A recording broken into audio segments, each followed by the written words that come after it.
Screen proper visible है। बिल्कुल। Hi everyone, सो आज हम 15 क्वेश्चंस लेकर के आए हैं और उसी पर डिस्कशन करेंगे। आई होप सबकी पढ़ाई अच्छी चल रही होगी। तो फर्स्ट क्वेश्चन जो है वो कुछ मिलान का क्वेश्चन है। तो थोड़ा सा और जूम स्वर्णिम कर विभाजन लीजिए। सिद्धांत। थोड़ा सा जूम कर जूम कर लीजिए। देते बस। हैं। ओके। तो स्वर्णिम विभाजन सिद्धांत और टेलीविजन का अनुपात, झंडे का अनुपात। और सॉरी, ये last question I think misprint कुछ हो गया है। ठीक है, तो इसको इग्नोर करिएगा। तो स्वर्णिम विभाजन सिद्धांत का क्या रेशियो होता है? तो जो रेशियो होता है, बेसिकली पहले बात तो ये अनुपात से रिलेटेड है और ये यूनान से संबंधित है। ठीक है। और इसका जो रेशियो है वो 2:3:5। और अगर इसको और कंटिन्यू करना है तो हमको जस्ट पिछली वाली संख्या से उसको एडअप कर देना है। तो 2:3 हो गया, रेशियो 5 हो गया, रेशियो, सॉरी, हम्म अभी वापस आ गया। बिल्कुल इसको। हाँ, तो इसको 2:3:5 है, तो इसको अगर आगे संख्या में रखेंगे तो इसका 8 हो जाएगा। फिर आगे बढ़ाएंगे तो 8 और 5 13। तो इस तरीके से इसको कंटिन्यू कर सकते हैं। ठीक है। बिल्कुल सर। अगर टेलीविजन के अनुपात की बात करें तो टेलीविजन का जो रेशियो होता है वो 4:3 होता है। ठीक है, बिल्कुल सर। ये हुआ। तो और झंडे का अनुपात 3:2। और जनरली झंडे के कितने झंडे को कितने भागों में विभाजित किया, मतलब अलग अलग विभाग में या अलग अलग तरीके जगह पे अलग अलग तरीके के झंडों का इस्तेमाल किया जाता है। तो किन किन जगहों पे, मतलब ये बता सकते हो कितने भागों में विभाजित किया गया इस चीज को?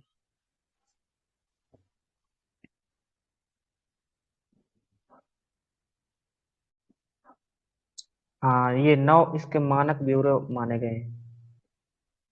9 माने गए ना? बिल्कुल। हम्म। चलिए, तो ये पहला क्वेश्चन आपका क्लियर हो गया। दूसरे क्वेश्चन पे आ जाते हैं। ब्लू राइडर ग्रुप किसने चित्रित किया? राइट। तो बिल्कुल सर, आई थोड़ा होप सब झंडे के बारे में कुछ बता दीजिए। आप कंटिन्यू कर सकते हैं उसको। आप कंटिन्यू कर लो। जो भी आपको एडअप करना हो उस पर आप एडअप कर सकते बिल्कुल सर। जैसे झंडे में 4 कलर्स होते हैं। हैं। जैसे केसरिया, वाइट, हम्म। ब्लू, हम्म। ग्रीन। हम्म। राइट। और झंडे में 24 तीलियां होती हैं जो नेवी ब्लू से चित्रित होता है। बिल्कुल। एक बहुत मेजर क्वेश्चन है जिसमें काफी लोग फंसते हैं कि झंडे में कितने कलर होते हैं। तो झंडे में 4 कलर्स होते हैं। जी सर। ये तो 3 कलर तो तिरंगा वाले ही हो गए, और एक वो हम्म। नेवी ब्लू कलर जिससे तीलियां बनेंगी। बिल्कुल। जी सर। ठीक है। बिल्कुल। कंटिन्यू। आगे आ जाते हैं। ब्लू राइडर ग्रुप किसने चित्रित किया? तो ब्लू राइडर ग्रुप, पहले तो आपको पता होना चाहिए कि कहाँ से संबंधित है। ठीक है। तो फर्स्टली ये जो संबंधित है अभिवंजनावाद से। ठीक है। जी सर। अभिवंजनावाद अभिवंजनावाद चला था लगभग 1904 से 1914 के दरमियान। और बिल्कुल। 1904 से 1914 के दरमियान जो चला वो 2 भागों में विभक्त हुआ। वो 2 भाग कौन से थे? एक ड्राई ब्रोकले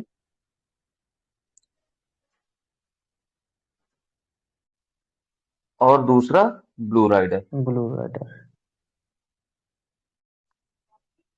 अब ये जो ड्राई ब्रोकले था, ये आपका कहाँ चला? ड्रेसडन सिटी में चला था, वेस्टर्न। जर्मनी के ड्रेसडन में।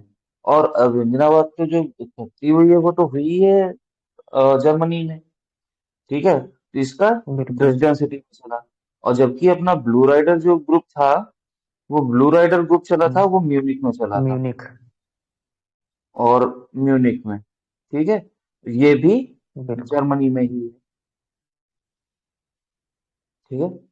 अब आ जाते हैं क्वेश्चन पे, बिल्कुल तो सर। ब्लू राइडर को किसने चित्रित किया? तो ये ब्लू राइडर अगर केवल पूछा जाए तो आपका कैंडेस्की होगा, ठीक है। लेकिन जब ग्रुप की बात की बिल्कुल। जाए, क्वेश्चन को बहुत ध्यान से देखना है हमको कि क्या पूछा जा रहा है। तो ब्लू राइडर ग्रुप है, तो उसमें हम लोग को फ्रंट फ्रंट मार्क पे क्लिक करना होगा, सही करना होगा। तो यहाँ का जो जी आंसर सर। होगा सही वो फ्रंट मार्क होगा। और अगर केवल ब्लू राइडर की बात की जाए, जिसे नीला घोड़सवार भी बोल सकते हो, जो प्रसिद्ध चित्र था वो था कैंडेस्की का। और ये चित्रित किया था उसने 1903 में, 1903 में, ब्लू राइडर। और ब्लू राइडर ग्रुप जी। वो फ्रंट मार्क का हो जाएगा। ओके। जी सर। अभी इसमें मार्क सागाल भी दिए हुए हैं। मार्क सागाल की एक हम प्रसिद्ध कृति बता देते हैं, काफी पूछी गई है, ब्लू सर्कस, ठीक है। जी सर। एडवर्ड मुंग के बारे में आपको पता ही होगा कि अभिमंजनावाद का जन्मदाता है, ठीक है। और जी। इनका जन्म कहाँ हुआ था? इनका जन्म हुआ था नॉर्वे में, नार्वे। 1863 में, ठीक है। जी और सर। इनकी एक काफी प्रसिद्ध कृति, इनके फेमस तो काफी चीजों के लिए है, बट इनकी एक प्रसिद्ध कृति रही है, वो है चीक, जिसको आप द क्राई भी बोल सकते हो, आवाज है या चीख है। इसके अलावा द और भी स्क्रीम। काफी फेमस, हाँ स्क्रीम भी बोल सकते हैं आप। और इनकी और भी प्रसिद्ध हैं, जैसे कि डेथ बेड हो गया, जिसे मृत्यु शैया भी बोलते हैं, बीमार लड़की भी है, और मतात्मा भी है। तो इस तरीके की कई चीजें हैं इनके। जी सर। आगे आ जाते हैं। मृत्यु सैया, मृतात्मा, बिल्कुल। बीमार लड़की, मतलब मृत्यु का कमरा, हम्म। यौवन हम्म। प्राप्ति, जीवन की चित्रावली, बसंत ऋतु की शाम, आवाज, ये बिल्कुल। काफी फेमस है। हम्म। आ, आगे हम आ जाएंगे, क्वेश्चन नंबर थर्ड है। आई थिंक कि जो हम 15 क्वेश्चंस लेके आए, आप जितने जो भी लोग देखेंगे या जो लोग देख रहे हैं, उनको 100 क्वेश्चन तक का प्रॉपर वो मिले, क्योंकि हम लोग उसको कनेक्ट करते जा रहे हैं। तो आपके लिए भी हेल्प होगी कि इजीली याद हो जाए, ठीक है। तो अगला क्वेश्चन है क्वेश्चन बिल्कुल नंबर सर। थर्ड। अब ये मिलान करना है, तो काली घड़ी, काली घड़ी को हम किससे किसकी कृति है? तो पाल सेजान। बिल्कुल, ये होगी पाल सेजान की। और पाल सेजान है उत्तर प्रभाववाद के कलाकार, ठीक है। उत्तर प्रभाववाद के बिल्कुल। कलाकार हैं पॉल सेजान। और ये उसके जन्मदाता भी हैं, उत्तर प्रभाववाद के।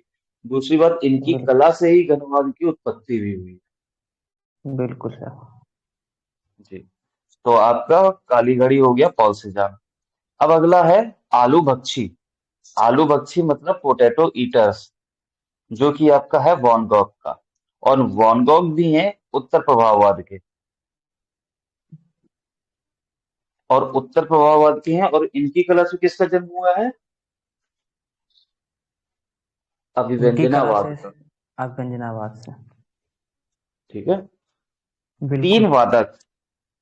अब तीन वादक हो गया आपके पिकासो का। पिकासो चचा भी बोल देते हैं हम लोग, ताकि इनको हम रिलेट करके याद कर सकें। तो पिकासो जो बिल्कुल है वो सर। घनवाद के जनक हैं।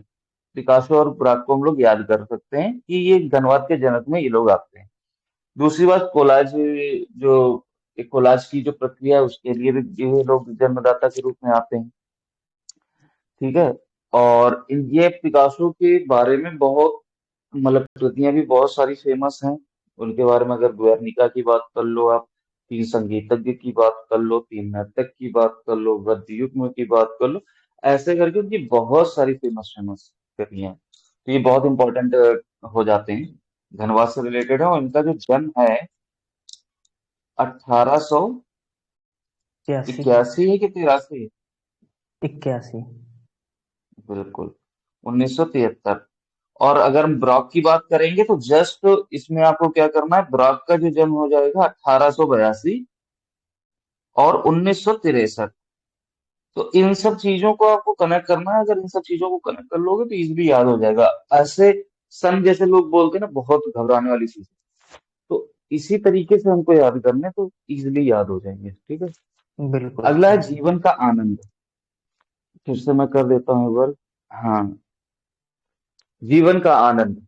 तो जीवन का आनंद जो है हेनरी माथिस का।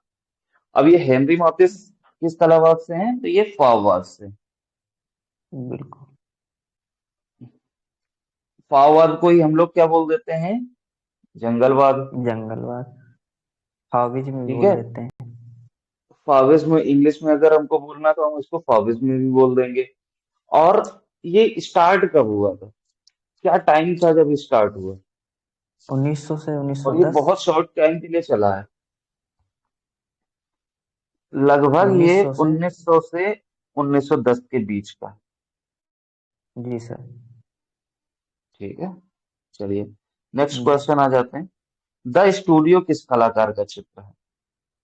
जो द स्टूडियो है वो पिकासो का है, राइट। बिल्कुल सर। और जी। इन्हीं का है एक मूर्तिकार का कार्यकक्ष। और जो हेनरी माथिस हैं उनका भी इसी नाम से एक आता है।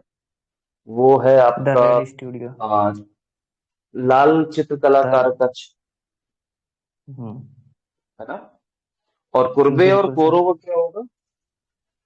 कुर्बे का होगा आपका द पेंटर्स स्टूडियो। आपका कुर्बे का, कोरो का द आर्टिस्ट स्टूडियो, जिसमें कि बिल्कुल। चित्रकार का कारकच कुर्बे का, और कलाकार का हम्म। कारकच आपका कोरो का। बिल्कुल बिल्कुल। अब इसमें जो कि देखिए, आपको सारी चीजें कंफर्म हो ही गई कि इन्होंने क्या बोला है। अब हम थोड़ा सा कनेक्ट हम्म। ये कर देते हैं कि ये कहाँ कहाँ से बिलोंग करते रहे हैं। तो कुर्बे जी जो सर। हैं ये आपके यथार्थवादी कलाकार हैं, राइट। और इसके ये संस्थापक भी हैं, जन्मदाता भी हैं। पिकासो घनवादी है, ठीक है। हेनरी माथिस जी सर। फॉरवर्ड का भी हम लोगों ने डिस्कस भी किया था इसके बारे में लास्ट क्वेश्चन में। और कोरो का है क्या है? बारवेजियन कलाकार है। बिल्कुल। ओके, आई होप जी ये सर इनका क्वेश्चन सबको क्लियर हो गया होगा। हाँ जी सर, इनका कुछ टाइम पीरियड बता दीजिए, ये जितने ग्रुप्स हैं, हाँ। जिससे अच्छा ठीक है, हेल्पफुल मैं रहेगा सभी के लिए। टाइम पीरियड के हिसाब से भी इसको कनेक्ट करता जा रहा हूँ, ताकि एक मिनट, सॉरी। हाँ, ताकि आपको उस चीज के बारे में कनेक्शन बना रहे। जी। तो जो जी सर। पिकासो जो थे, जिसका द स्टूडियो है पिकासो का, इसका जो टाइम पीरियड है वो 1907 से 1925 के दरमियान का है। ठीक है। जी सर। जी। Just a second. हाँ, तो 1907 से 1925 घनवाद। जबकि कुर्बे जो थे, गोस्टिगल कुर्बेट, वो यथार्थवाद के थे। और ये लगभग 19 सेंचुरी में फ्रांस में चला था। जी सर, 1924 से 1943। Just a second. जी। कितना आपने बताया? 1924 से 1943, ये अति यथार्थवाद का। यथार्थवाद। और जी सर, यथार्थवाद का चला था यथार्थवाद, अभी 1800। यथार्थवाद की यहाँ कहाँ से आ जाएगा जी? हाँ सॉरी सर, 1850 से 1900 तक चला था यथार्थवाद का। हाँ, तो वही 19 सेंचुरी के, लगभग 19 सेंचुरी के टाइम पीरियड पे रहा है, ठीक है। जी सर। जी सर। फिर हेनरी माथिस का जो था टाइम, फाववाद के रहे हैं, तो ये 1900 से 1910। 10। ओके। और बारवेजियन का क्या टाइम पीरियड रहा है? 1850। लगभग 19 1850। सेंचुरी। बिल्कुल सर, वही चला था 1900 के आसपास तक, हम्म। यथार्थवाद के साथ ही। हाँ, वही 19 सेंचुरी का टाइम पीरियड हम लोग करते हैं, जी। 19वीं सदी। जी। और ये सर आगे सभी आ जाते हैं। पेरिस में चले थे आंदोलन, फ्रांस में। फ्रांस में। जी। बिल्कुल। और ये हाँ। आगे आ जाते हैं। मैटरनिटी चित्र किसने तैयार किया था? तो पहले तो देखो, हॉलगागिन इसके लिए काफी फेमस हैं, ठीक है। और जी सर। क्या जॉन मीरो ने भी किया है? हाँ, जान मीरो का भी आता है, जो जी। अति यथार्थवाद से संबंधित है। हम्म। तो मतलब हम्म। कि मैं कहना चाहूंगा कि ये मतलब ऑप्शन को इग्नोर करिएगा। मैं और पॉल गॉगिन भी बी और मैटरनिटी सी। के लिए जाने जाते हैं, और जॉन मीरो भी। बट पॉल गॉगिन काफी फेमस हैं फॉर मैटरनिटी की, स्पेशली फॉर मैटरनिटी, तो उसको हम लोग याद रखेंगे। और फिलहाल दोनों लोगों ने ही मैटरनिटी पे काम किया है। और वॉन गॉग जो है वो आपके पता ही है, वॉन गॉग और पॉल गॉगिन जो है उत्तर प्रभाववादी कलाकार हैं, उत्तर जी सर। प्रभाववादी हैं, जबकि जॉन मीरो जो है आपके अति यथार्थवादी कलाकार हैं। बिल्कुल सर। अति यथार्थवादी कला ग्रुप का वो क्या था, संस्थापक? 1924 1943 था। और इसका संस्थापक आपका वो था, क्या कहते हैं, डॉली। हाँ वो आंद्रे आंद्रे ब्रेते, संस्थापक के रूप में आंद्रे ब्रेते। और डॉली इनकी मतलब इसमें मुख्य कलाकार के रूप में भूमिका निभाती हैं। निभाती नहीं निभाते हैं। सॉरी, निभाते हैं। अच्छी इनकी दाढ़ी मूछें हैं सैल्वाडोर डाली की। तो सॉरी। और उत्तर प्रभाववाद का जो टाइम पीरियड है इसमें भी काफी डिस्प्यूटेड है, बट 1886 से 1905 तक का है। जी सर। ठीक है, हम्म। आगे आ जाते हैं। इनमें से कौन सा कलाकार कंपनी शैली का नहीं है? तो सर आई इसमें होप। कि- सर इसमें जो है फाववाद का सूत्रपात या कह सकते हैं प्रणेता पॉल गॉगिन को कहा जाता है ना। हाँ, पॉल गॉगिन की ही कला से फाववाद का जन्म हुआ था। फाववाद का, फाववाद का प्रतीकवाद का, ये पॉल गॉगिन। बिल्कुल। जी देखो, सर। पॉल सेजान की कला से हम धनवाद के जन्म को समझते हैं। वैन गॉग की हम्म। कला से हम अभिव्यंजनावाद की कला का जन्म समझते हैं। और पॉल गॉगिन की कला से हम फाववाद या प्रतीकवाद का उत्पत्ति समझते हैं। प्रणेता। ठीक है, हम्म। बिल्कुल। अभी देखो, इसमें शिवलाल जयराम दास पहला ऑप्शन है। इसमें इनमें से क्वेश्चन नंबर 6 है, इनमें से कौन सा कलाकार कंपनी शैली का नहीं है? तो शिवलाल हो गए, जयराम दास हो गए, पहला ऑप्शन है। ऑप्शन बी है झुमकलाल फकीरचंद, और ऑप्शन सी है सेवक राम ईश्वरी प्रसाद, डी है लालचंद गोपाल चंद, बिशन दास हुलासलाल। जी सर, तो ये आपने शिवलाल का, किशनदास नहीं होना चाहिए। हाँ जी। बिल्कुल, बिशन दास आपके कहाँ के कलाकार थे? ये जहांगीर जहांगीर टाइम काल के। पीरियड के हैं, ये व्यक्ति चित्र बनाते थे। ठीक है। और जबकि जी। ये लालचंद और गोपाल चंद्र कंपनी शैली में क्यों फेमस थे, बता सकते लालचंद हैं? और गोपाल चंद। जी लालचंद और गोपाल चंद। जी जी। ये हम्म, सर याद नहीं आ रहा। लालचंद और गोपाल चंद बेसिकली ये व्यक्ति चित्रण के लिए प्रसिद्ध थे कंपनी शैली में। जी सर। बिल्कुल। व्यक्ति चित्र करते थे, जैसे बिशन दास जो थे जहांगीर के टाइम पे किया करते थे, वही सेम काम लालचंद और गोपाल चंद कंपनी शैली में करते थे। यहाँ पे जी। शिवलाल की बात करें तो शिवलाल भी व्यक्ति चित्रण करते थे, बट किसमें? हाथी दांत में। हाथी दांत में। पोर्ट्रेट ये भी बनाते थे। ठीक है। हम्म। जी सर। और इसके बाद ये हुलासलाल क्यों फेमस रहे हैं?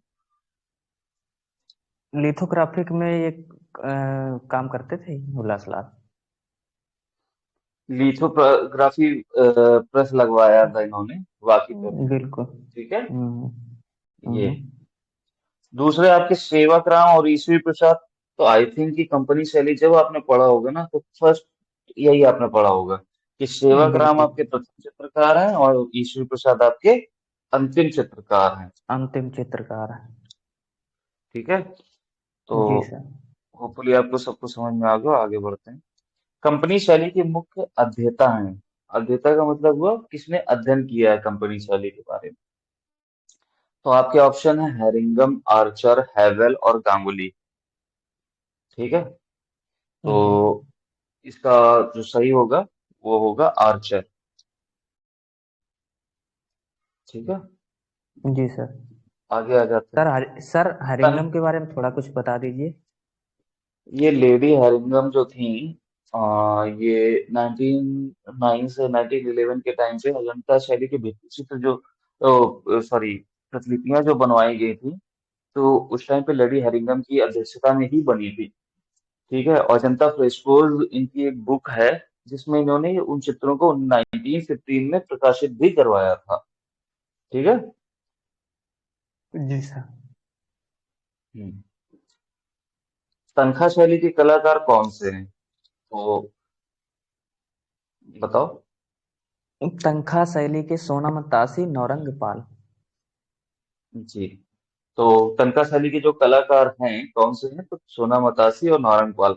वैसे कि तनखा शैली कहाँ पे विकसित होती है? तो ये तिब्बत के क्षेत्र में विकसित होती है। ठीक है। जी। और जी जो सर। इसमें ऑप्शन जैसे दिया हुआ, अरे फिर से गड़बड़ हुआ। हम्म। अब जैसे इसमें ऑप्शन दिया हुआ है कि धीमान और वित्तपाल। तो धीमान और वित्तपाल का जो संबंध है वो पाल शैली से। जी। ठीक है। हम्म। जो मिनिएचर पेंटिंग की जहाँ से शुरुआत होती है वो पाल शैली से ही इनका संबंध है।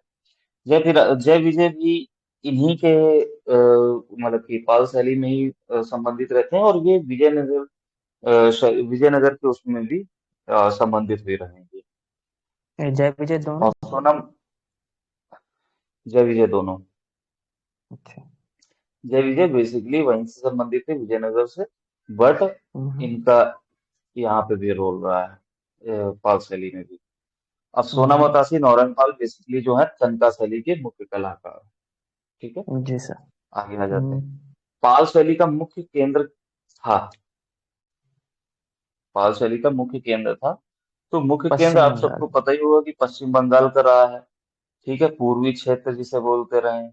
ठीक है, पूर्व क्षेत्र। जी। इसका टाइम पीरियड क्या रहा है? 730 से 750, 730 या 750 से लेकर के 1197। जी सर। ठीक है, हम्म। ये टाइम पीरियड रहा। अब इसको लामा तारानाथ जी ने क्या क्या नाम दिया था, बता सकते हैं? हम्म। एक तो ये पूर्वी शैली है, और एक तो ये नाग शैली है, लामा बिल्कुल। तारनाथ ने कहा था। लामा तारानाथ ने इसको नाग शैली का नाम भी दिया है और पूर्वी शैली का भी नाम दिया है लामा तारानाथ ने। ठीक है, जी। इसलिए ये फेमस है। दूसरी चीज, इसमें ऑप्शन ए जो दिया हुआ है नालंदा और कुर्किहार, ये बेसिकली जो दीवान और पित्तपाल जो हमने लास्ट क्वेश्चन में पढ़े हैं, जो इसके मुख्य कलाकार रहे हैं, वो कांस्य ढलाई का कार्य यहीं पे करते थे। जी। राइट। ये मुख्य मुख्य केंद्र थे ये, मूर्तिकला के लिए तरीके से। मूर्तिकारी के मुख्य केंद्र थे, हम्म। कांस्य ढलाई जो होती थी मूर्तिकारी जिसमें होती थी, उसका प्रमुख केंद्र हुआ करता था नालंदा और कुर्किहार। राइट। जी सर। आगे आ जाते हैं। प्राइमरी प्लस एक्रोमेटिक का संबंध प्राइमरी कलर्स के रूप में नहीं माना गया है। देखो, इसके इसके क्वेश्चंस का कहने का मतलब है प्राइमरी और एक्रोमेटिक, मतलब प्राइमरी कलर्स और एक्रोमेटिक कलर जो सुनवणी रंग है और प्राथमिक रंग है, इन दोनों को जिस भी, जैसे कि विष्णु धर्मोत्तर पुराण, नागराज, वेदपाल शैली, अभ्रंश शैली, इन चारों में से किस में प्राथमिक कलश के रूप में नहीं रखा गया है? ठीक है। तो जी सर। विष्णु धर्मोत्तर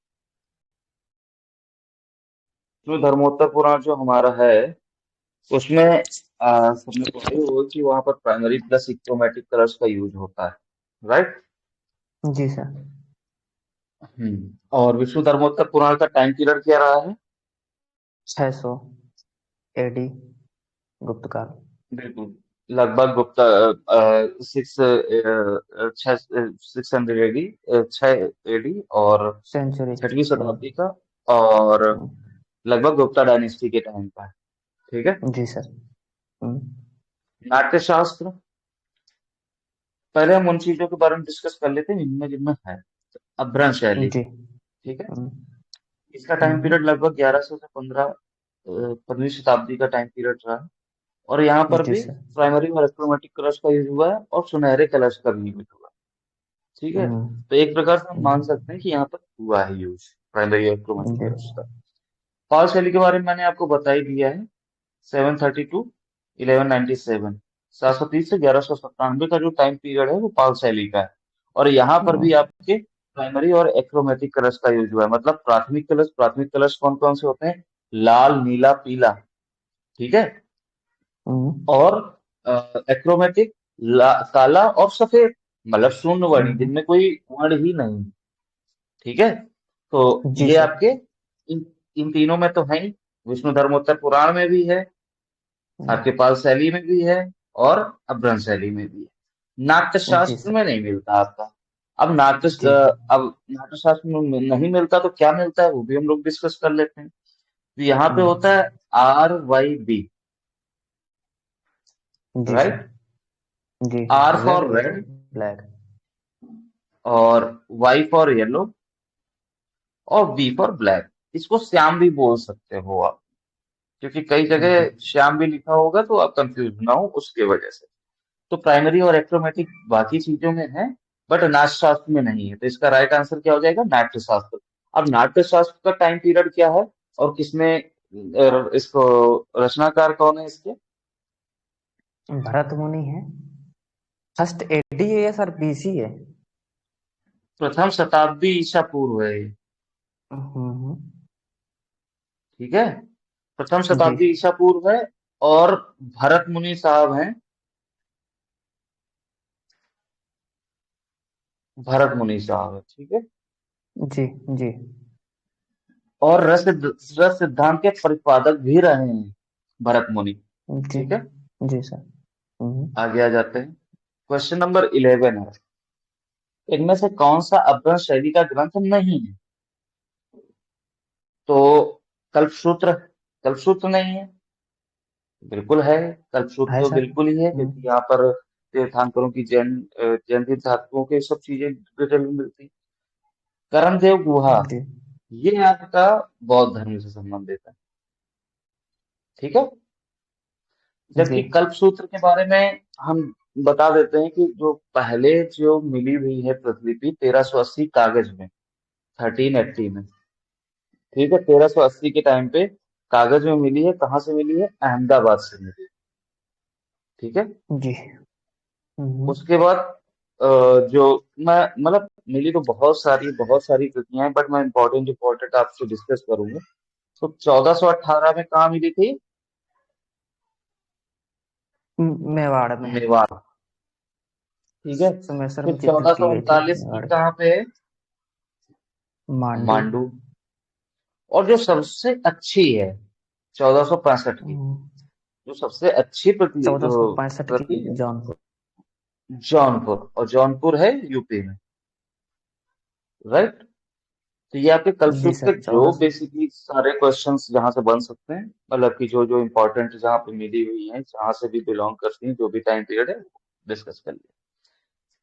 जी आगे आ सर। जाते हैं। कर्णदेव गुहा के बारे में हम लोगों ने डिस्कस कर ही लिया कि ये बौद्ध धर्म से है, तो इसका जो राइट आंसर होगा, अपभ्रंश शैली का ग्रंथ नहीं है तो कर्णदेव गुहा होगा, क्योंकि अपभ्रंश शैली में जैन शैली, का जैन धर्म का रहा है, तो वहां पे हो ही नहीं जी सकता है। सर।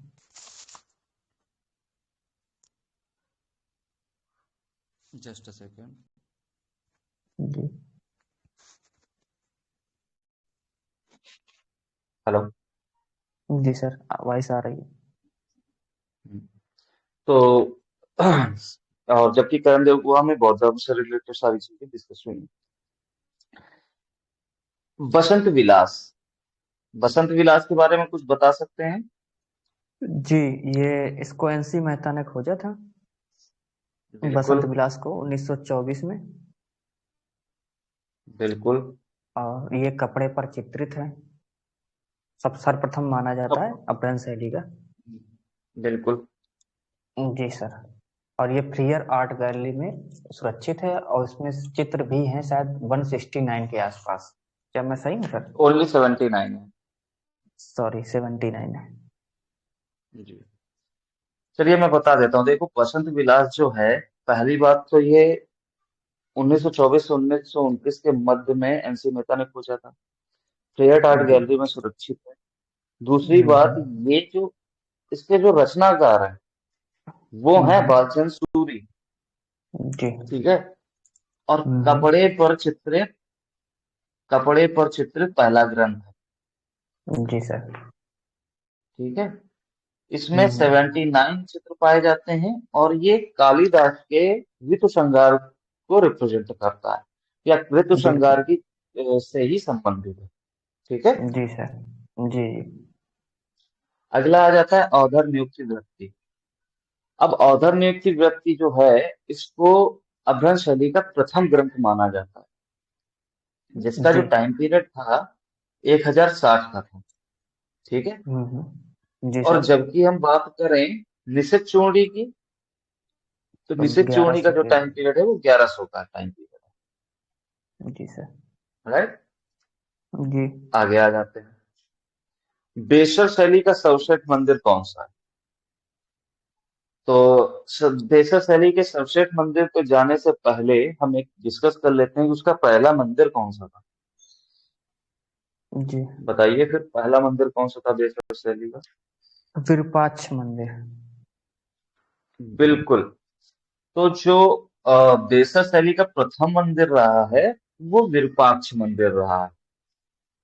और जी विरूपाक्ष सर। मंदिर पाया कहाँ जाता है कहाँ पर? ये कर्नाटक में ही होगा। एलिवेट कर्नाटका त्रिशूल। में सिचुएटेड है।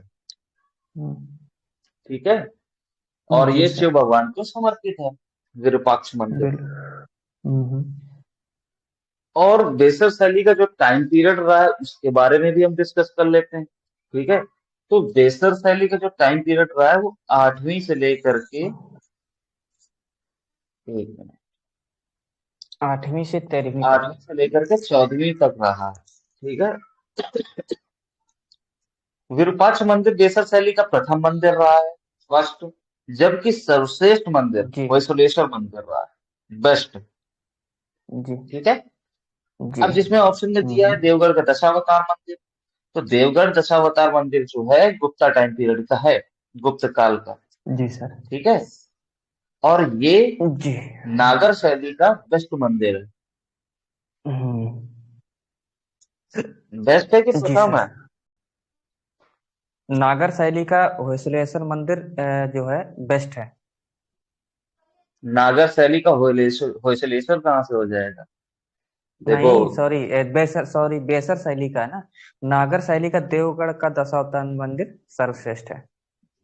प्रथम है। देवगढ़ हाँ का प्रथम है। दशावतार मंदिर प्रथम मंदिर है, जबकि जी सर। उड़ीसा का लिंगराज मंदिर, ये सर्वश्रेष्ठ है। लिंगराज मंदिर बेस्ट है। सर्व बेस्ट है।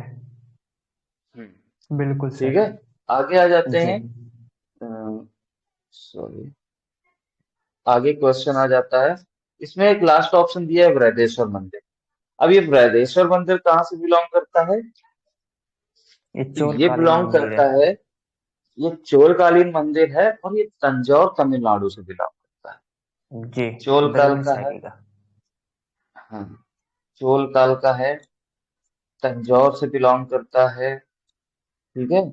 और जी। इसको बृहदेश्वर मंदिर को हम राज राजेश्वर मंदिर भी कहते हैं। बिल्कुल। और इसको बनवाया किसने था? राजा राजा राज र, राज प्रथम ने। प्रथम ने।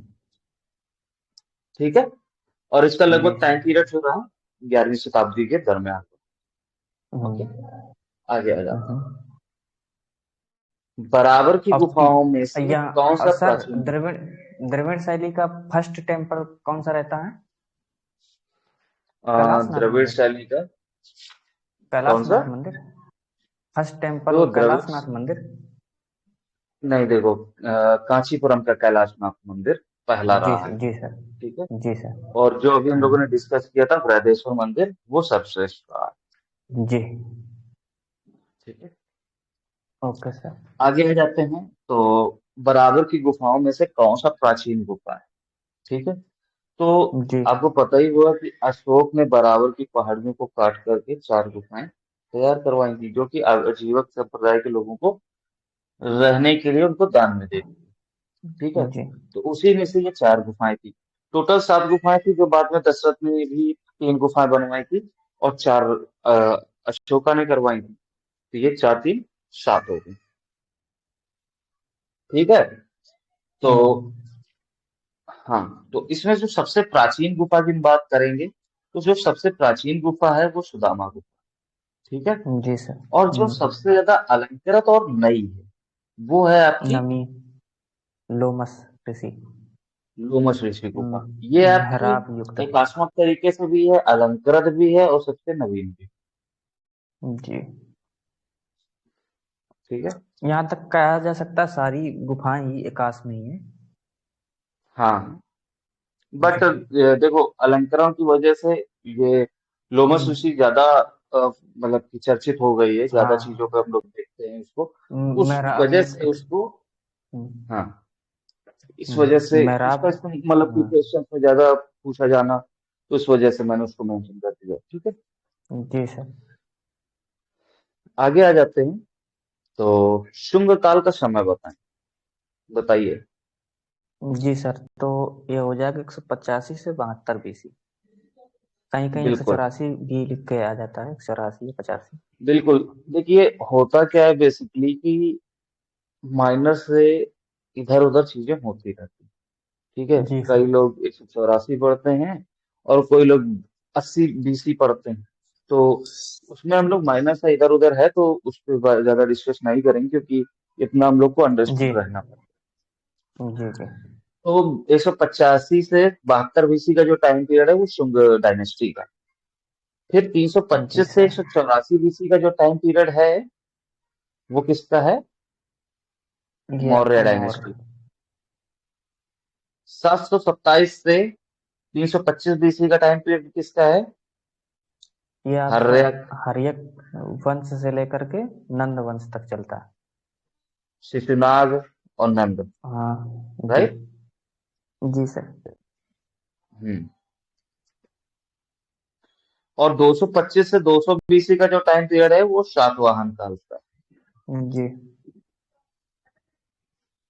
तो हम लोग इसको याद रख सकते हैं, अपना उसी के सीक्वेंस में रख करके। अच्छा, एक क्वेश्चन काफी पुट किया जाता है जिसमें सीक्वेंस पूछते हैं। मौर्य, कुषाण, गुप्त, शुंग, ये कई चीजें दे दो, और उसका सीक्वेंस पूछते हैं। तो उसका सीक्वेंस, एग्जैक्ट सीक्वेंस बता सकते हो मौर्य, कुषाण, गुप्त और शुंग में? जी सर।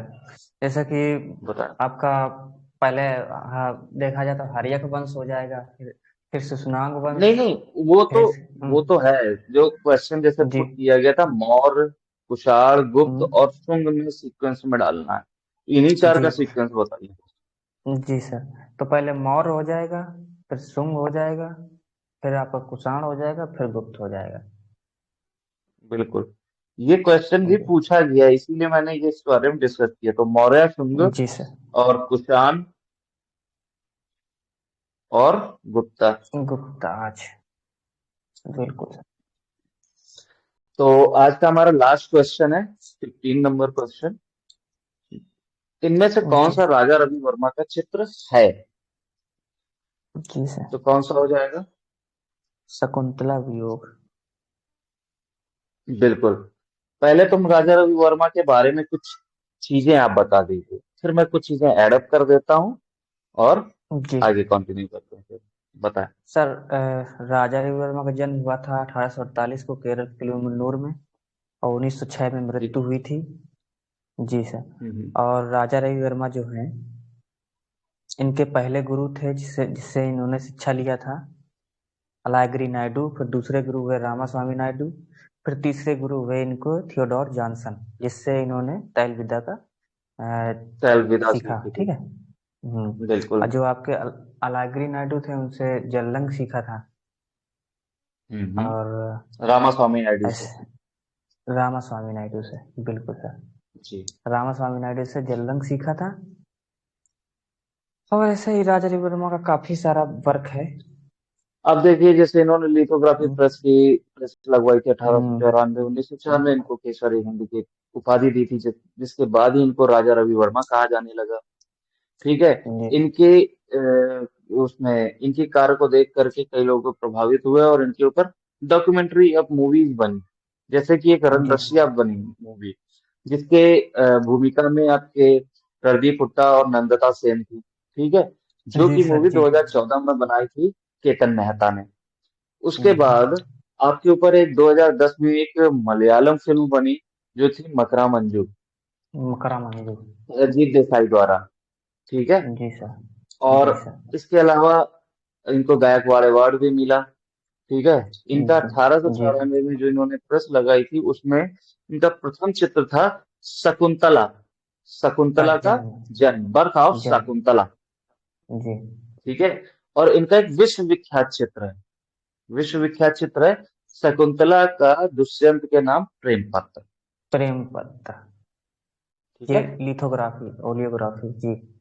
हाँ, इसे और बर्थ ये ऑफ पहले शकुंतला। कलाकार हैं जिन्होंने भगवान को या देवी देवताओं को एक स्वरूप दे दिया था, और जिसकी जी। वजह से वो देवी देवता, और लिथोग्राफी प्रेस जब लगाई इन्होंने, उसकी वजह से देवी देवता घरों घरों पे दिखने लगे थे।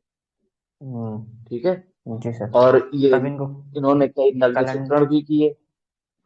जी। जी। और इनका क्या कहते हैं, तभी इनको कैलेंडर आर्टिस्ट भी कहा जाता है इसी वजह से, बिल्कुल, क्योंकि ये कैलेंडर चित्र। आर्टिस्ट भी कहते हैं, पोस्टर आर्टिस्ट भी कहते हैं। जी। और इनकी कला पर जो था वो नवशास्त्रीयतावाद, जिसे नियोक्लासिज्म बोलते हैं, यथार्थवाद। ठीक है। जी। इन जी। दोनों ही वादों का काफी प्रभाव रहा है, अति यथार्थवाद का भी हम्म। प्रभाव रहा है इनके ऊपर। ठीक है। इन उतना सब चीजों का उतना इनके ऊपर नहीं। काफी प्रभाव है। जैसे केरल की ठीक नारियों है। का चित्रण भी किया है, तो उनका प्रभाव रहा है। और उस पर बिल्कुल एशियन बिल्कुल। रोबेंस का रहा है प्रभाव। टिशियन, ये इनको एशिया का टिशियन, रूबेन, राफेल, सारी चीजें इनको जी। उपाधियों से सम्मानित किया गया। सम्मानित किया गया। इनकी कुछ प्रसिद्ध कृतियां हैं, जैसे कि लेडी इन मूनलाइट हो गई, women holding a hmm. Fruit हो गई, मतलब औरत जो है वो फलों को फूल पकड़े हुए, फलों होल्डिंग अ फलों फ्रूट। को पड़ेगा। हाँ, मालाबार युवती, या नायर महिला मालाबार। बालों में हार गूंथते हुए, जी। और नायर महिला बालों में हार गूंथते हुए शकुंतला का जन्म हमने पढ़ ही लिया। उसके अलावा हम्म। और कौन सी आप ऐड करना चाहोगे इसमें? इसमें जैसे गंगा अवतरण भी इनकी है। बिल्कुल और है। रावण द्वारा सीता का अपहरण भी है। और द्रौपदी बिल्कुल। भी है चित्र। भीष्म प्रतिज्ञा। हम्म। बिल्कुल। महालक्ष्मी। हरिश्चंद्र, हम्म। तारामती, अहिल्या, जिसे कि इसमें बर्थ ऑफ शकुंतला, शकुंतला प्रेम पत्र लिखते हुए महालक्ष्मी, हरिश्चंद्र, हम्म। तारामती और अहिल्या इनके जो है ऑलियोग्राफिक चित्र हैं ये। और जैसे बिल्कुल। ऐड करना हो तो और इसमें ऐड कर सकते हैं कि जैसा कि हम ऐड कर सकते हैं महाराष्ट्रियन वुमेन। महाराष्ट्र वुमेन। ठीक है। बिल्कुल। महाराष्ट्रियन वुमेन के साथ साथ हम लोग नल दमयंती को, हंस दमयंती को जोड़ सकते हैं, हाँ, इनको तो जिसके भूला ऊपर ही नहीं इनके जा एक सकता। डाक टिकट भी छपा था 15 पैसे का। ठीक है। बिल्कुल। हंस सीता हरण दमयंती हो पर। गया, बिच्छुड़ी हो गया, शरबत बजाती जी। युवती हो गया, और जी। शकुंतला वियोग तो हमने अभी पढ़ा ही है। ठीक है। हम्म। एक बहुत फेमस जी। इनकी कृति है पक्षी दूत, जिसे क्या जी। बोलते हैं? Bird bird messenger. मैसेंजर। बिल्कुल। तो इसी तरीके की बहुत सारी कृतियां हैं, उन्होंने बहुत सारी कृतियां उन्होंने जी। बनाई हैं। अब इनकी एक बिल्कुल। काव्य पुस्तक भी है, जिसे मानस यात्रा बोलते हैं। जी ठीक सर। है। मानस और यात्रा। मतलब ज्यादा बताने का कोई अर्थ नहीं बनता, क्योंकि ज्यादा याद करने से कोई फायदा नहीं है। जो इम्पोर्टेंट चीजें हैं वो समझे तो ज्यादा बेहतर होगा, है कि नहीं? जी सर। तो और राजा रवि वर्मा के चित्रों का संग्रह कहाँ पे मिलता है हम लोगों को? Chitra art Chitra art gallery पे। गैलरी। ठीक है। कई जी। कई जगह सालारजंग का भी नाम आ जाता है, लेकिन अगर चित्रा आर्ट गैलरी ना हो तभी आप उसको प्रेफर करें, अदरवाइज प्रेफर ना करें। चित्रा आर्ट गैलरी आ जाता है, और एक वो क्या कहते हैं, लक्ष्मी विलास पैलेस करके कुछ है, इसमें नहीं इसके नहीं बाद जब नहीं। फिर उसको टिक मारते हैं, अगर ये ना हो ऑप्शन में तो उसको करेक्ट वो कराते हैं। डिपेंड करता है, वैसे चित्रा आर्ट हम्म। गैलरी आपका त्रिवेंद्रम संग्रहालय भी बोल देते हैं, त्रिवेंद्रम संग्रहालय ही तुम्हारा चित्रा आर्ट गैलरी है। ठीक है। जी सर। त्रिवेंद्रम में। जी। अभी देखो, शकुंतला वियोग तो राजा रवि वर्मा का चित्र हो गया। ठीक है। अब जो हाँ रेस्ट हाँ। थ्री बचे उनके बारे में डिस्कस कर ले। देखिए, आपको चार ऑप्शन है, आपको पता है क्या सही है। हम्म। अभी आप तैयारी कर रहे हो तो आपको चारों ही पता होना चाहिए बेसिकली। जी। ठीक है। कि जी। आखिर है क्या, और यही क्यों सही है। अगर आपसे कोई पूछे तो आप उसको बता सकते। जी लॉकिंग सर। फेज के बारे में अगर हम डिस्कस करें, तो ये रविन्द्रनाथ टैगोर साहब का है, जी। जिनका जन्म 1861 और मृत्यु 1941। 41 में, 1941 जी। में हो गई थी। मदर टेरेसा से हम याद कर देते हैं एम एफ हुसैन। जी सर। ठीक है। 1915 जी। से इनका जीवन काल कब तक चला? 2011 तक। 11 था। उसके बाद आ जाते हैं आपके मराठा बैटल। मराठा बैटल किसकी है? KH के आरा। एच बिल्कुल। कृष्ण वाला जी आरा। के एच आरा। इनका जो जन्म हुआ था 1914 में हुआ था। जी, उन्नीस सौ ठीक है। पचासी में मृत्यु। जो- हाँ, आंध्र 85 में प्रदेश में हुआ मृत्यु था। हो गई। जी। हम्म। अब ये जो के एच आरा साहब हैं, इनका फुल नेम कृष्ण हावला जी आरा। ठीक है, इनको किशन भी बोला जाता था शॉर्ट नेम में। किशन। एम एफ किशन, हुसैन हाँ। जो है, मकबूल फिदा हुसैन। किया चारा जो है, इनका जो इन ये आजीवन अविवाहित है। और इनकी जो जी। बेटी है, मतलब कि इन्होंने जब तक अभी रुक शादी तो की नहीं है, इनकी रुखसाना पठान। दत्तक पुत्री रुखसाना पठान है। जी। ठीक है। तो सो जी। गाइस, आज के जो क्वेश्चन थे यहीं पे समाप्त होते हैं। हम्म, और डेली हम लोग इसी तरीके से कुछ नए क्वेश्चन ऐड करेंगे, 15, 20, 25, जितना हम लोग कर सकते होंगे, जो बेस्ट हम दे सकते होंगे उतना करेंगे। और अगर आपको मतलब पढ़ने का कंटेंट सही लग रहा हो तो लाइक शेयर एंड नहीं सर, सब्सक्राइब जरूर कर दीजिएगा। आप जी। सर बहुत अच्छा एक्सप्लेन करते हैं, thank you so much. Welcome sir जी। तो बिल्कुल। आई होप कि सभी को अच्छा लगेगा और आपके लिए एग्जाम के लिए हेल्पफुल भी रहेगा। तो जिसको भी मतलब कि अगर जरा सी भी हेल्पफुल लग रहा हो तो अपना एक लाइक जरूर करिएगा, ताकि हमें भी लगे कि नहीं, हम कुछ अच्छा काम कर रहे हैं। सो बिल्कुल। Thank you so much. Just a second.